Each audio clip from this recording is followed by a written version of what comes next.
ఉన్న బంగారాన్ని విడిపించి ఆ రోజు ఆన్లైన్ రేటుకే మేము కొంటాం. Sharma gold company. నమస్తే, మీరు చూస్తుంది సుమన్ టీవీ. నేను మీ కీర్తి. డిసెంబర్ నెలలో ద్వాదశ రాశుల వారికి ఎలా ఉండబోతోంది మనకి తెలియజేయడానికి మనతో పాటు ప్రముఖ ఆస్ట్రాలజర్ గోనుగుంట్ల సురేష్ బాబు గారు ఉన్నారు. నమస్తే అండి. నమస్కారం అండి కీర్తి గారు. డిసెంబర్ నెలలో కర్కాటక రాశి వారికి ఎలా ఉండబోతోంది? సో డిసెంబర్ మంత్ మనకి 15th నుంచి ధనుర్మాసం స్టార్ట్ అయిపోతుంది. ఎందుకంటేనండి సూర్యుడు ధనుసు రాశులకు 15th ఎంటర్ అయిపోతుంది అనమాట. ఎప్పుడైతే ధనుర్మాసం స్టార్ట్ అయిపోయిందో మనకి తెలుగు రాష్ట్రాల్లో ఒక నెల రోజుల పండగ, పెద్ద పండగ స్టార్ట్ అయిపోయింది. చక్కగా ముగ్గులు వేస్తారు, గొబ్బెమ్మలు పెడతారు, కళ్ళాబులు జల్లుతూ ఉంటారు, నీట్గా ఉంచుకుంటారు. ఊరు అంతా శోభాయమానంగా ఉంటుంది, సిటీలు అన్నీ శోభాయమానంగా ఉంటాయి.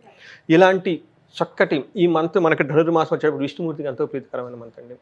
సో మనకి గుళ్ళల్లో కూడా చక్కగా వైష్ణవాలయాల్లో నామగోత్రాలని మంత్ అంతా చదువుతూ ఉంటారనమాట. సత్యనారాయణ స్వామి పూజలు చేసుకుంటూ ఉంటారు. ఈ టైంలో కర్కాటక రాశి వాళ్ళకి ఎలా ఉందో మనం చూద్దాం. కర్కాటక రాశి వాళ్ళు కనుక చూసుకుంటే ఫస్ట్ పునర్వసు 4వ పాదం వస్తుందండి. ఆశ్లేష, పుష్యమి 1, 2, 3, 4 పాదాలు, ఆశ్లేష 1, 2, 3, 4 పాదాలు కూడా కర్కాటక రాశి కింద వస్తాయని చెప్పాలి. అయితే పేరు బలం కనుక చూసుకుంటే హీ, హూ, హే, హో, డా, డి, డు, డే, డో ఈ అక్షరాలతో ఉన్న వాళ్ళంతా కూడా మనకి చక్కగా ఈ కర్కాటక రాశి కింద వస్తారని చెప్పుకోమంట. మన ప్లానెట్ పొజిషన్ కనుక చూసుకుంటే ఇందాక చెప్పినట్లు సూర్యుడు ధనుసు రాశిలోకి 15th వెళ్తున్నాడండి. మకర రాశిలోకి శుక్రుడు వెళ్తున్నారు. బుధుడు వచ్చేటప్పటికి వృశ్చిక రాశిలో ఆల్రెడీ ఉన్నారండి. తర్వాత కర్కాటక రాశిలో కుజుడు ఉన్నారు. ఈ 4 గ్రహాల యొక్క ప్రభావం కనుక మనకు చూసుకుంటే సూక్ష్మ గోచారం ప్రకారం మనోరుజం, శత్రుప్రీడం, తర్వాత పిల్లలతోటి, స్పౌస్ తోటి చాలా చక్కగా ఉంటారు. సో ఈ ప్రకారం మీరు చూసుకుంటే ఉంటుందండి. తర్వాత 15 days తర్వాత ఎలా ఉంటుందంటే శత్రువుల పైన చాలా అప్పర్ హ్యాండ్తో ఉంటారు. తర్వాత శత్రువుల నుంచి ఇబ్బందులు ఉంటాయి, బట్ శత్రువులతో వీళ్ళతో మేనేజ్ చేసి వీళ్ళు అదిగా ఉంటుంది. తర్వాత భార్యతోటి, పుత్రులతోటి, లేదంటే ఇంట్లో భార్యాభర్తల మధ్య కొంచెం గొడవ వచ్చే అవకాశం ఎక్కువగా ఉంటుంది. తర్వాత ఆఫీసులో కనుక పనిచేస్తూ కనుక ఎవరైనా ఉంటే కనుక ఆపోజిట్ సెక్స్ వాళ్ళతోటి, అంటే ఎదురు వాళ్ళతో, లేడీస్ అయితే జెంట్స్ అయితే లేడీస్తో వాళ్ళకి ఒకళ్ళతో కొంచెం మనస్పర్ధలు వచ్చేసి గొడవలు పడే అవకాశం ఎక్కువగా ఉంది. కాబట్టి అందులోని మేనేజర్ లెవెల్లో లేడీస్ ఎవరైనా ఉంటే కొంచెం బ్యాక్ బైటింగ్లు జరుగుతూ ఉంటాయి. కాబట్టి కొంచెం జాగ్రత్తగా ఉండాలి. తర్వాత వీళ్ళకి ఒక ఇంపార్టెంట్ థింగ్ ఏమంటేనండి, సూర్యుడు ఈ కర్కాటక రాశి వాళ్ళకి చాలా మంచి చేస్తున్నారండి. సో ఆ ధనుసు రాశిలోకి వాళ్ళు ఎంటర్ అవ్వడం చాలా బాగుంటుంది. తర్వాత ఏ విషయం చేస్తారంటేనండి, వీళ్ళు 6th హౌస్లో ఉండగా అనుకున్న పనులన్నీ చక్కగా చేసేస్తారండి. అది చూడండి, అదొక మంచి భాగం. నేను ఈ పని అనుకుంటే ఈ పని అయిపోతుందండి. ఈ రాశి వాళ్ళు చాలా చక్కగా గుర్తుపెట్టుకోవాలి. సూర్యుడు చాలా యోగ్యతనిస్తాడు. తర్వాత ఎలా ఉంటుందంటేనండి, వస్త్ర ధనధాన్య లాభం కలుగుతుంది. చక్కగా బట్టలు కొనుక్కుంటారు, ఫుడ్ తింటారు, అన్ని విధంగా ధనం వస్తుంది, చాలా బాగుంటుంది. 3వ పాయింట్ కార్య అనుకూలత. ఏదైనా కనుక పని చేస్తే చక్కగా కార్య అనుకూలత వచ్చేస్తుంది. ఈ ప్రకారంగా సూర్యుడు చాలా యోగ్యతను ఇచ్చేస్తున్నాడు ఈ రాశి వాళ్ళకి. అయితే వీళ్ళు కొన్ని విషయాల్లో జాగ్రత్తగా ఉండాలి.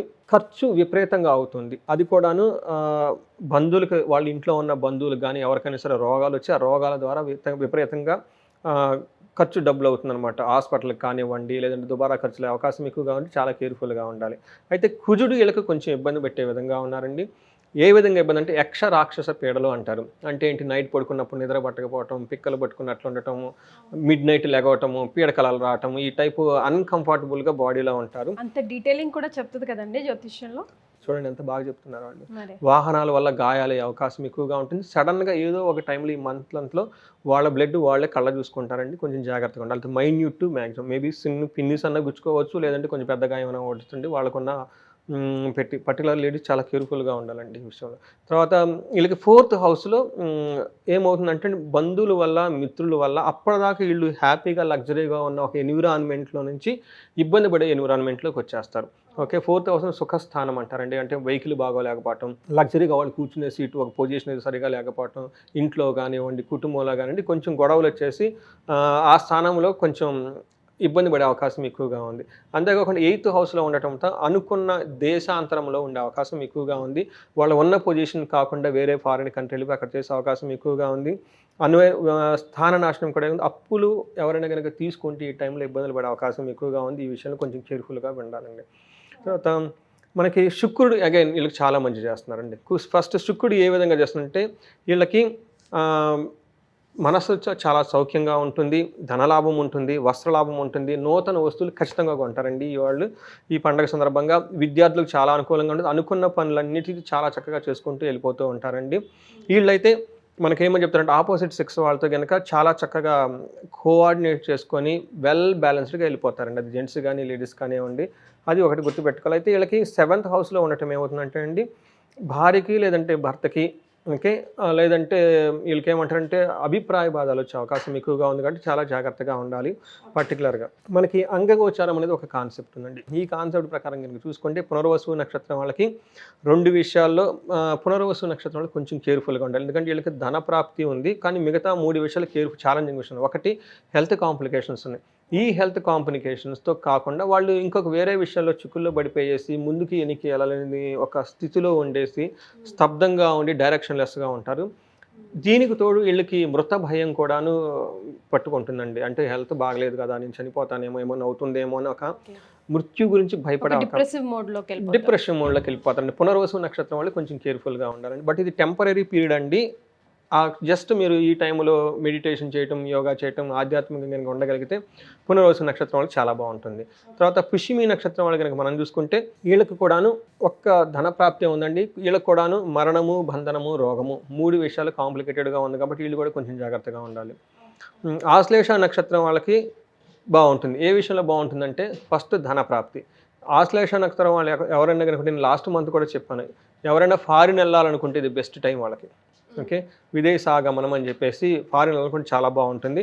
వీళ్ళకి బంధించబడిన సిచ్యువేషన్స్ వస్తే ఈ టైంలో జనరల్గా ఎవరైనా ఏం చేయాలంటే ఒక సబ్జెక్ట్ మ్యాటర్ ఎక్స్పర్ట్స్ కానివ్వండి, మన కౌన్సిలర్ కానివ్వండి, లేదంటే ఒక పెద్ద వ్యక్తులను, లేదంటే జ్యోతిష్కులను మంచిగా తెలిసిన వాళ్ళని కన్సల్ట్ అయ్యి వాళ్ళతో చర్చించి క్లారిఫికేషన్స్ వచ్చిన తర్వాత ముందుకెళ్తే చాలా మంచిది. ఫైనల్గా వీళ్ళకి హెల్త్ కాంప్లికేషన్స్ కూడా వస్తాయి. బట్ ఒక విషయం బాగా గుర్తుపెట్టుకోవాల్సింది ఏంటంటే ఆశ్లేష నక్షత్రం పుట్టిన వాళ్ళు ధనం ఉంటుంది, ఫారిన్ వెళ్ళే ఆపర్చునిటీస్ ఉంటుంది కాబట్టి ఈ విషయాన్ని కొంచెం గుర్తుపెట్టుకోవాలి.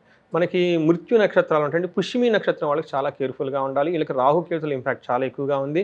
వీళ్ళు ఖచ్చితంగా దుర్గా సప్తాస్లోకి లేదంటే దుర్గాదేవి మంత్రము లేదు అనుకుంటే అట్లీస్ట్ సుబ్రహ్మణ్యేశ్వర ఆరాధన, మనకి చండీ పారాయణం ఇవి గనక చేయగలిగితే పుష్యమి నక్షత్రం వాళ్ళకి చాలా బాగుంటుందండి. ఆశ్లేష నక్షత్రం వాళ్ళకి డిసెంబర్ 10th to 26 10 days వీళ్ళకి ఆదిత్య హృదయ స్తోత్రం చేసినా కానీ, గోధుమలు ఎవరికైనా కనుక దానం చేసినా కానీ చాలా బాగుంటుంది. సో గురుగారు విత్ డేట్స్ మెన్షన్ చేసి చెప్పారు. ఆ చీకటి వెనకాల వెలుగు, వెలుగు ముందు చీకటి కంపల్సరీ ఉంటుంది. ఇప్పుడు చెప్పారు కదా అని కంగారు పడకుండా చెప్పిన రెమెడీస్ని పాటించండి. ఇంకా క్షుణ్ణంగా మీ రాశికి సంబంధించి కానీ, మీ జాతకంకి సంబంధించి కానీ, గురుగారి అపాయింట్మెంట్ కోసం కానీ కింద స్క్రోల్ అవుతున్న నంబర్కి కాల్ చేయండి. ధన్యవాదాలు గురుగారు. ధన్యవాదాలండి.